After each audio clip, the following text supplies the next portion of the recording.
너희가 전에는 어둠이더니 이제는 주 안에서 빛이라. 빛의 자녀들처럼 행하라. 빛의 열매는 모든 착함과 의로움과 진실함에 있느니라. 주를 기쁘시게 할 것이 무엇인가 시험하여 보라. 너희는 열매 없는 어둠의 일에 참여하지 말고 도리어 책망하라. 그들이 은밀히 행하는 것들은 말하기도 부끄러운 것들이라. 그러나 책망을 받는 모든 것은 빛으로 말미암아 드러나나니 드러나는 것마다 빛이니라. 그러므로 이르시기를 잠자는 자여 깨어서 죽은 자들 가운데서 일어나라. 그리스도께서 너에게 비추이시리라 하셨느니라. 아멘. 저희가 에베소서 강해를 지금 16번째, 오늘로 16번째 하고 있는데 일단은 처음부터보다는 4장부터 복기를 해보도록 하겠습니다. 4장의 처음에는 그러므로라고 시작합니다. 이 말인즉슨 4장부터는 칭의받은 그리스도인의 성화의 삶에 대해서 이야기하고 있는 것이죠. 성화란 무엇인가? 그것을 설명합니다. 결국에는 하나님의 비밀을 전하는 곳이 교회인데 그리스도인들의 성화, 신앙생활이란 교회 공동체에서 시작하고 그 뿌리와 기반을 두고 시작한다라고 얘기하는 것입니다. 그리고 서로가 갖고 있는 은사를 가지고 서로를 섬기면서 세워져 가고 그리고 교회가 든든히 서가는 것을 하나님은 기뻐하신다라는 거죠. 또한 우리가 칭의를 받았다면 옛사람이 아니라 이미 새 사람이 된 것입니다. 그러니까 옛사람이 옷을 벗고 새 사람의 옷을 입는 것이 마땅하다라고 바울이 말합니다. 옛사람의 옷으로 대표적인 게 거짓, 도둑질, 더러운 말을 이야기하고 있고요. 이것들을 안 하는 것은 물론이고 이것을 안 하는 걸로 끝나는 것이 아니라 대안되는 행동을 해야 합니다. 예를 들어서 거짓은 참된 것, 구제하는 것, 선한 말을 하는 습관을 가져야 한다는 것이죠. 잘 생각하시길 바랍니다. 안 하는 것으로 부족합니다. 내가 이거 안 해야지로 끝나는 것이 아니라 성경적인 방법은 안 하는 것만 안 하는 게 아니라 그것에 대안되는 행동을 찾아서 해야지만 결국엔 안 하는 것이 효과적이게 된다는 것이죠. 그리고 우리가 지난 시간에는 음행과 더러운 것과 그리고 탐욕에 대해서도 말했습니다. 이것은 앞부분에 있는 것과는 수위가 다릅니다. 앞부분에 있는 건 안 하면 좋겠다라는 거지만 이 음행과 더러운 것과 탐욕은 계속 하게 되면은 결국엔 그 사람이 회개하지 않게 된다면 그 사람은 하나님 나라에 들어가지 못하게 된다. 그런 결말에까지 이르게 될 수 있다라고 경고하고 있습니다. 이어서 오늘 말씀은 열매에 대한 이야기입니다. 바울은 여러 가지 모티브를 가지고 그리스도인의 성화를 자꾸 설명하고 있습니다. 옛사람, 새사람, 또한 하나님 나라에 들어가지 못하는 것, 그리고 열매에 대한 이런 여러 가지 방법들로 우리에게 성화의 삶에 대해서 설명하고 있습니다. 지난주 화요일에 대낮에 서울에서 사고가 났습니다. 검은색 SUV 차량이 그냥 좌회전하는 줄 알았더니만 횡단보도를 그냥 그대로 들이받았습니다. 다행히 옆에 있던 행인은 다치지 않았고요. 사고 이후에 운전자는 차에서 내려서 자신의 차량을 살펴보기까지 했습니다. 아마 옆에 있는 사람도 그렇고 우리도 봤을 때 저 사람 운전 미숙으로 사고가 났나 보다 이렇게 생각할 수 있지만 이 남성은 집에서 혼자 케타민이라는 마약을 하고 운전을 하다가 사고를 냈습니다. 좀 지난 이야기지만 다른 이야기로 길에서 음료수 시음을 할 수 있도록 하는 거 그런 거 있지 않습니까? 가끔. 그런데 거기에 마약을 타서 학생들에게 나누어줘서 먹게 했던 그런 기사도 여러분 들어보셨을 것입니다. 한국이 마약 청정국이라고 하는 말은 이제 옛말이 되었습니다. 마약이 대중화가 된 것이죠. 그리고 사람들이 마약을 좋아하고 반복해서 그 행동을 한다면 아마 그에 따르는 열매를 분명히 맺게 될 겁니다. 그건 바로 사고이고 살인이고 구속이 될 겁니다. 하지만 어떤 사람이 하나님을 사랑하고 하나님과 경건의 시간을 아주 자주 갖게 된다면 그는 하나님을 닮아갈 것이고 그는 세상을 이기는 힘을 그 안에서 갖게 될 것입니다. 그러니까 사람이 무엇을 반복적으로 하느냐에 따라서 그 사람의 인생에 어둠의 열매를 맺을 수도 있고 혹은 거룩함의 열매를 맺을 수도 있다. 그 얘기입니다. 오늘 본문에서는 이 칭의받은 그리스도인이 맺어야 할 열매, 그거를 착함, 의로움, 진실함이라고 얘기합니다. 그러니까 각각의 의미가 무엇인지 좀 우리가 이 시간 살펴보고, 우리 성경 읽을 때 그냥 그렇구나라고 넘어가잖아요. 그 단어에 대한 정의들을 꼼꼼히 살펴보지 못하니까 그 정의를 한번 살펴보고 내 안에 그런 열매가 있는가 한번 보고, 또한 내 안에 그런 열매가 맺기를 위해서 이 시간 기도하고 함께 나아갔으면 좋겠습니다. 첫 번째는 착함입니다. 이 원어로 봤을 때는 아가도순에 이렇게 읽는데요. 이건 뭐냐면 어떤 의미냐면 철저하게 이웃과의 관계에서 비이기적인 태도를 취하는 겁니다. 이타적인 삶을 사는 거죠. 그게 착한 겁니다. 우리가 착함을 영어로는 good이라고 하지 않습니까? 그리고 우리가 God is good 해서 하나님은 선하시다. 좋으신 하나님이다. 여러분, 좋으신 하나님이라는 찬양 어떤 거 알고 계세요? 좋으신, 이거 하면 연식이 좀 오래되신 거고요. 저도 그게 먼저 생각나지만, 좋으신 하나님 이거 하시면 이제 연식이 그나도 괜찮으신 분이시죠. 그러니까 God is good, 하나님은 좋으시다, 하나님은 신실하시다, 선하시다, 이런 말이죠.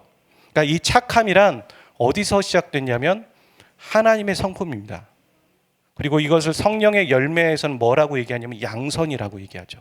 이 양선이 착함입니다. 우리가 이 착함, 의로움, 진실함이 잘 이해가 안 된다면 이거의 반대말을 알면은 저게 무슨 말인지 금방 알 수 있게 돼요. 착함의 반대말은 악함입니다. 착한 사람과는 반대로 악한 사람은 어떤 사람이겠습니까? 착한 사람이 완전 이타적인 삶이라면 악한 사람은 이기적인 삶을 사는 사람이죠. 철저하게 사람들 이용하고, 이용하다가 쓸모없으면 버려버리고. 우리 그리스도인들 중에 이런 악한 직장 동료나 혹은 상사 때문에 많이 힘들어하는 사람들을 옆에서 많이 보곤 합니다. 그렇다고 해서 그 힘들어하는 사람들에게 그들이 한 만큼 똑같이 갚아줘라 이렇게 가르칠 수는 없는 거죠. 왜냐하면 그건 성경적이지 않습니다. 성경적이라는 건 그리스도인들은 악을 악으로 갚는 게 아니에요. 성경은 뭐라고 합니까? 악을 선으로 갚아야 한다. 그것이 그리스도인의 착함의 열매입니다. 그러니까 내 안에 내가 저 악을 악으로 갚아야지, 그리고 그렇게 행동하시는 분들이 계시다면 여러분 안에는 아직 착함의 열매가 맺혀 있지 않은 겁니다. 그러니까 내 안에 그걸 발견하고 그렇게 기도해야겠죠. 예수님의 말씀 가운데 이런 말씀이 있습니다. 마태복음 5장 38절에서 42절에 또 눈은 눈으로 이는 이로 갚으라 하였다 하는 것을 너희가 들었으나 나는 너에게 이르노니 악한 자를 대적하지 말라. 누구든지 내 오른편 뺨을 치거든 왼편도 돌려대며 또 너를 고발하여 속옷을 가지고자 하는 자에게 겉옷까지 가지게 하며 또 누구든지 너로 억지로 오리를 가게 하거든 그 사람과 십리를 동행하고 내게 구하는 자에게 주며 내게 꾸고자 하는 자에게 거절하지 말라. 이렇게 말합니다. 그리고 제가 5장 42절까지 읽어드렸는데 43절에는 더합니다.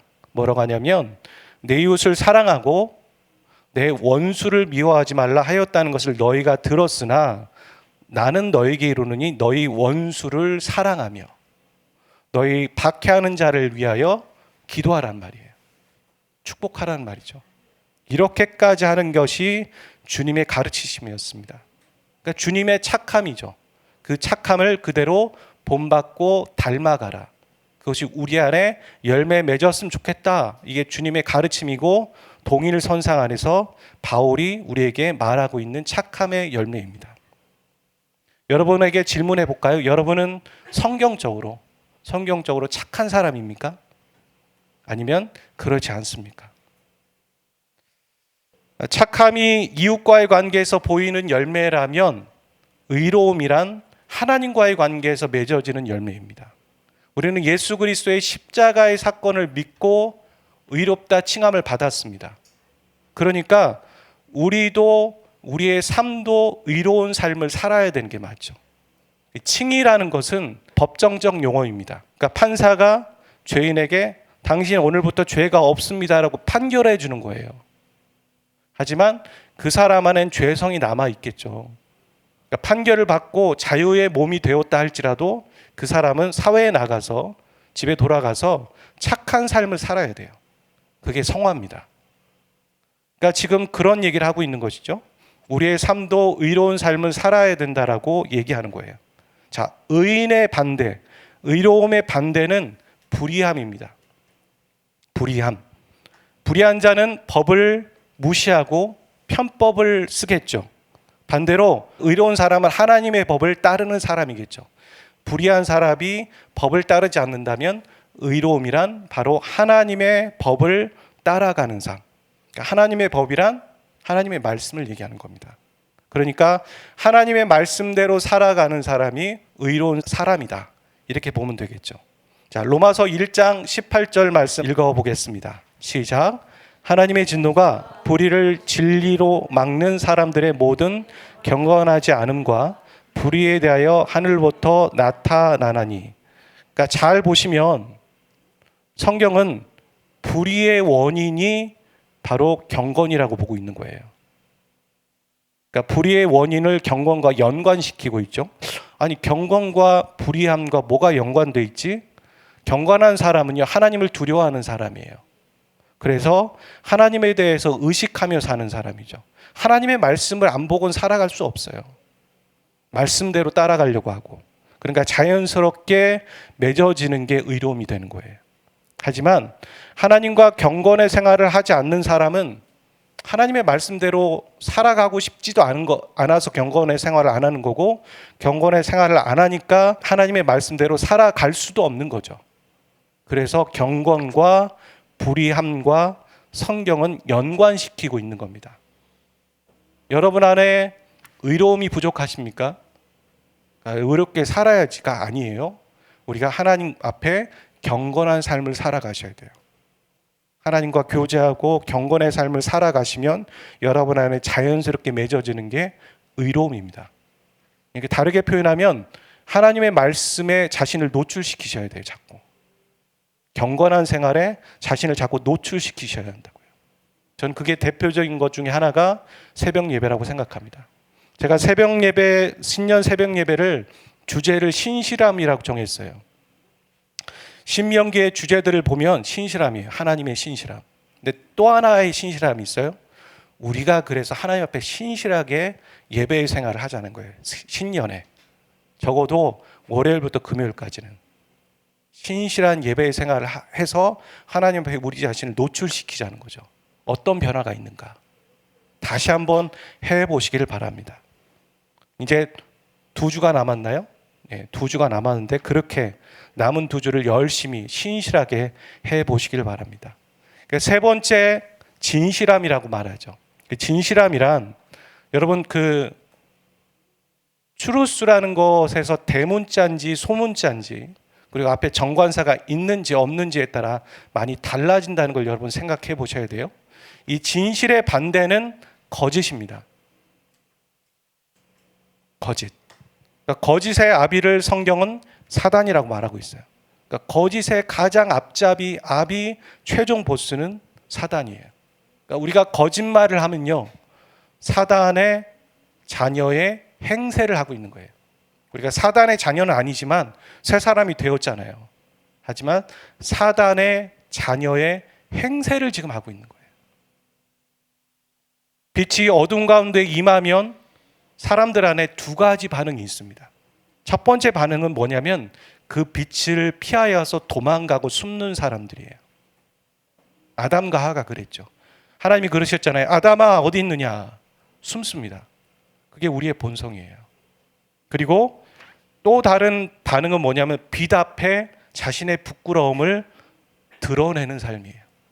삶을 정리하고 회개하는 삶. 그게 바로 진실함입니다. 그러니까 진실함이란 인정하고 회개하는 삶을 살아가는 게 진실함입니다. 어떤 사람이 자신의 죄가 빛 앞에 드러나는 것이 자꾸 싫어서 숨는다면 그 사람 안에는 아직 진실함이란 열매가 부족한 거예요. 힘이 부족한 거죠.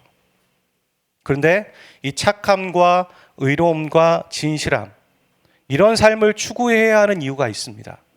우리가 다른 사람보다 좀 더 도덕적이기 위해서요? 혹은 윤리적으로 그렇게 살고 싶어서요? 그거 아니라는 거예요.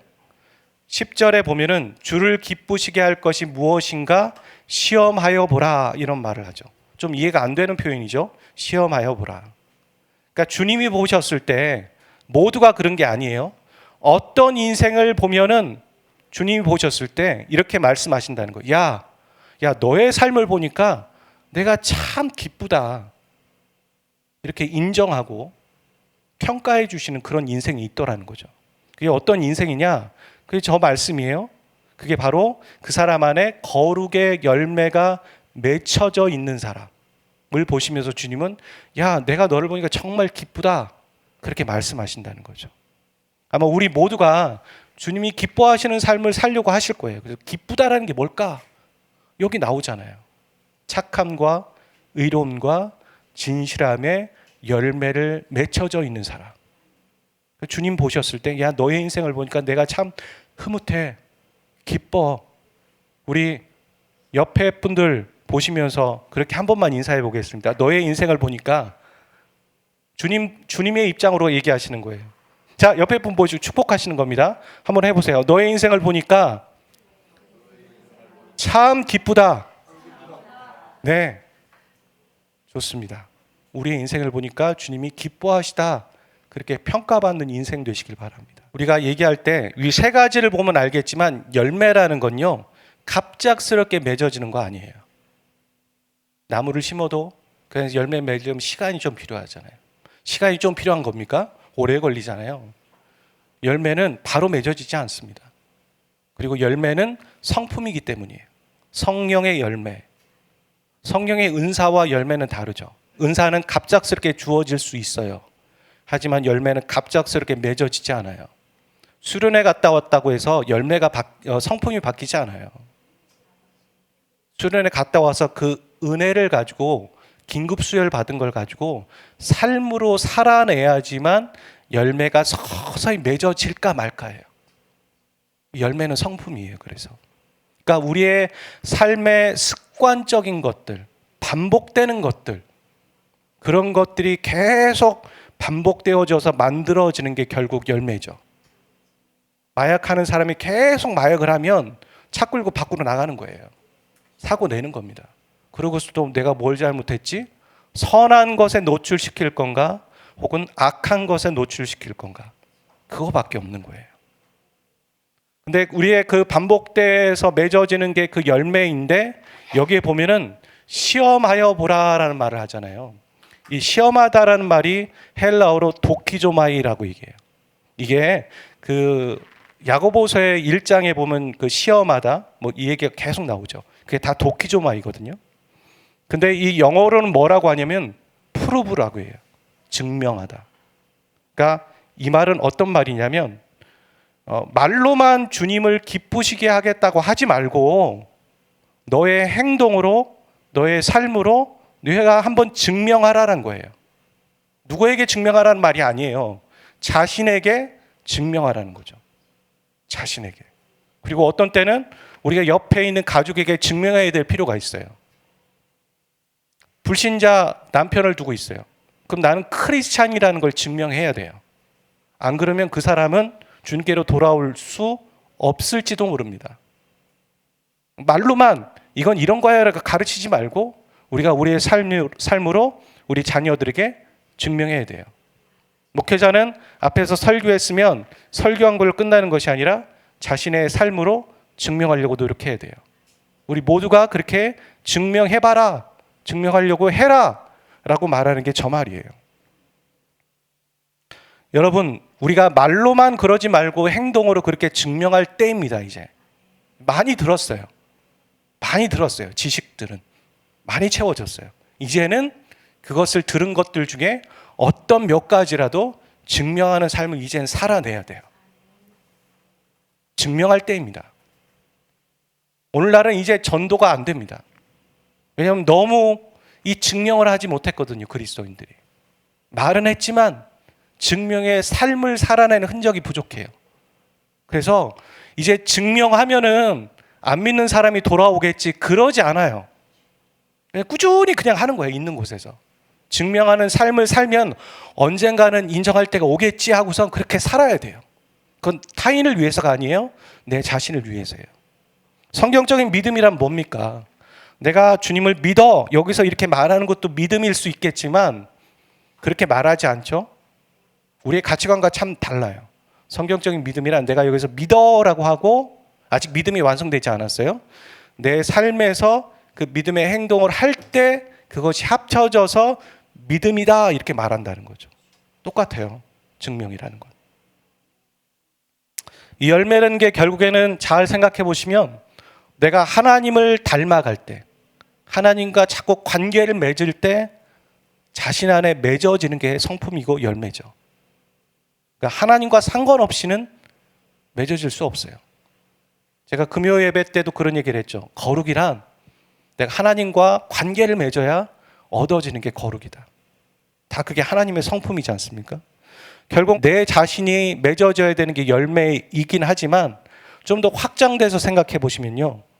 나를 보면서 자라가는 다음 세대들이 열매인 거예요.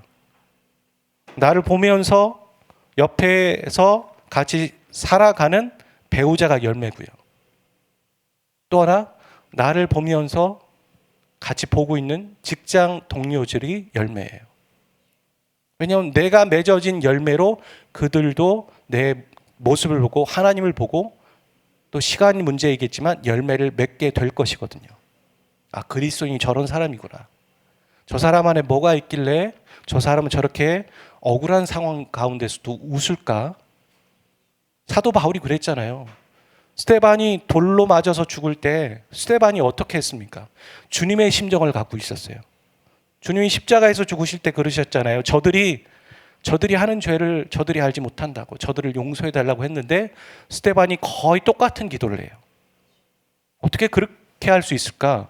스데반이 주님과의 경건의 생활을 했기 때문에 주님의 성품이 열매가 맺어진 거예요. 근데 그 열매를 그 현장에서 보는 사람들이 있었잖아요. 그래서 잠자는 것처럼 죽었다. 근데 그 현장에 사도 바울이 스데반의 옷을 들고 있었거든요. 성경에는 없지만 아마 사도 사울은 그걸 보고서 큰 충격을 받았을 거란 말이죠. 아니, 어떻게 저 스데반은 저렇게 자기가 죽는 가운데에서도 저럴 수 있을까? 그게 우리 안의 열매예요.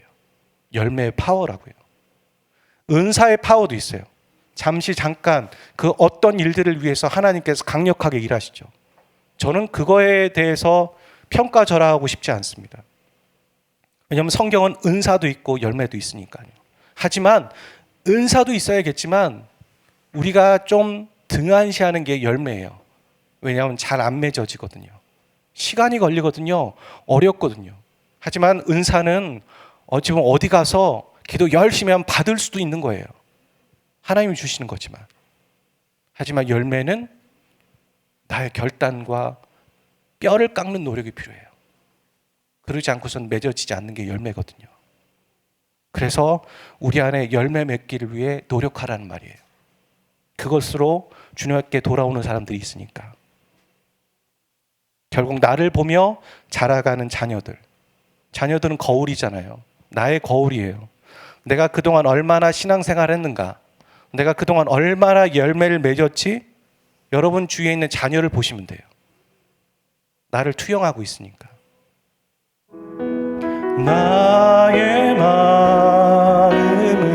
마음은 정금과 같이 정결케 하소서. 나의 마음은 정금과 같이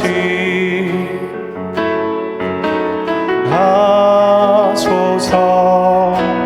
내 영혼에 한 소망이 있으니 주님과 같이 거룩하게 하소서. 나의 삶을 드리니 거룩하게 하소서. 주님 나를 받으소서.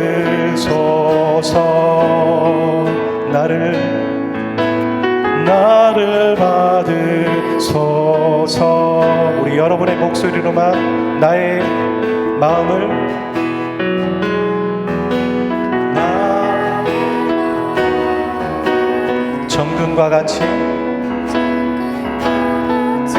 우리 눈을 감고 찬양합니다. 정결케 한 나의 마음을 정금과 같이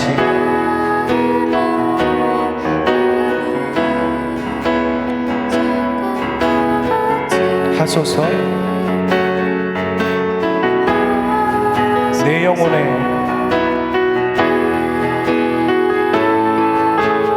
한 소망이 있으니 우리 손들고 찬양합니다. 주님과 같이 주님과 같이 거룩하게 하소서. 나의 삶을 드리니 거룩하게 하소서. 주님 나를 받으소서. 주님과 같이 주님과 같이 거룩하게 하소서. 나의 삶을 드리니 거룩하게 하소서. 주님 나를 받으소서. 주님 나를 받으소서. 우리 같이 이 시간 기도합니다. 우리 안에 이 열매가 맺어지기를 위해 간절히 간구하며 하나님, 내가 그런 삶으로 증명하는 삶을 또한 일주일의 삶을 살아가기를 원합니다. 주님 결단합니다. 주님 닮고 살아가고 거룩한 열매를 맺는 삶을 살아가기로 결정합니다. 우리 그렇게 같이 기도하며 나가겠습니다. 사랑과 은혜가 풍성하신 아버지 하나님, 우리 안에 이 열매가 맺어지기를 소원합니다. 우리가 매일매일의 삶을 살아가는 가운데에서 하나님 어둠과 주님 거룩하지 못한 것들과 온갖 더러운 것과 하나님 탐욕과 하나님 음행과 음란과 그 모든 것들로 맺어진 모든 반복적인 삶에 대한 하나님 대연적인 행동들을 하며 살아가기를 원합니다. 우리가 옛사람을 버리고 새 사람의 옷을 입으라고 하신 주님의 말씀대로 살아가기를